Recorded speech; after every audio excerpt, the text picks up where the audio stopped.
Joshua 6.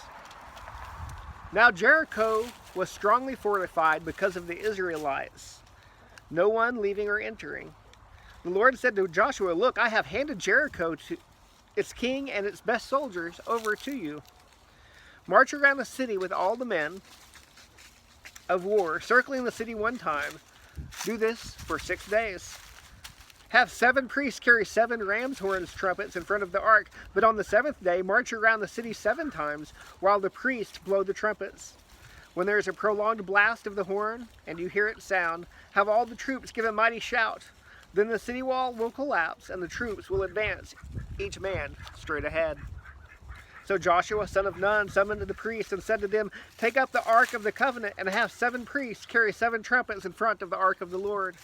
He said to the troops, "Move forward, march around the city and have the armed men go ahead of the ark of the Lord."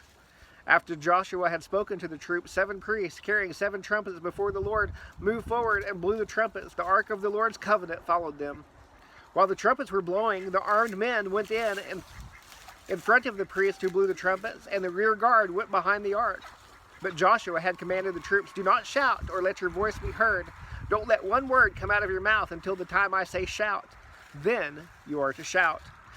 So the ark of the Lord was carried around the city, circling it once. They returned to the camp and spent the night there.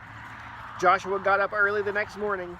The priests took the ark of the Lord, and the 7 priests carrying 7 trumpets marched in front of the ark of the Lord while the trumpets were blowing. The armed men went in front of them, and the rear guard went behind the ark of the Lord. On the 2nd day they marched around the city once and returned to the camp. They did this for 6 days. Early on the 7th day, they started at dawn and marched around the city 7 times in the same way. That was the only day they marched around the city 7 times. After the 7th time, the priests blew the trumpets, and Joshua said to the troops, "Shout! For the Lord has given you the city, but the city and everything in it are set apart to the Lord for destruction. Only Rahab the prostitute and everyone with her in the house will live, because she hid the messengers we sent.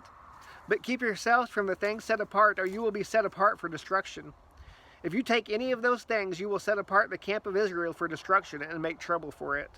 For all the silver and gold and the articles of bronze and iron are dedicated to the Lord and must go into the Lord's treasury." So the troops shouted, and the trumpets sounded. When they heard the blast of the trumpets, the troops gave a great shout, and the wall collapsed. The troops advanced into the city, each man straight ahead, and they captured the city. They completely destroyed everything in the city with the sword, every man and woman, both young and old, and every ox, sheep, and donkey. Joshua said to the 2 men who had scouted the land, "Go to the prostitute's house and bring the woman out of there, all who are with her, just as you swore to her." So the young men who had scouted went in and brought out Rahab and her father, mother, brothers, and all who belonged to her. They brought out her whole family and settled them outside the camp of Israel.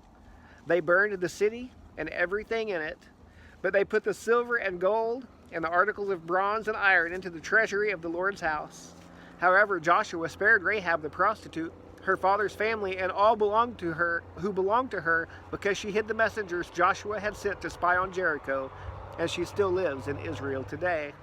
At that time Joshua imposed this curse: "The man who undertakes the rebuilding of this city Jericho is cursed before the Lord. He will lay its foundation at the cost of his firstborn. He will finish its gates at the cost of his youngest." And the Lord was with Joshua, and his fame spread throughout the land.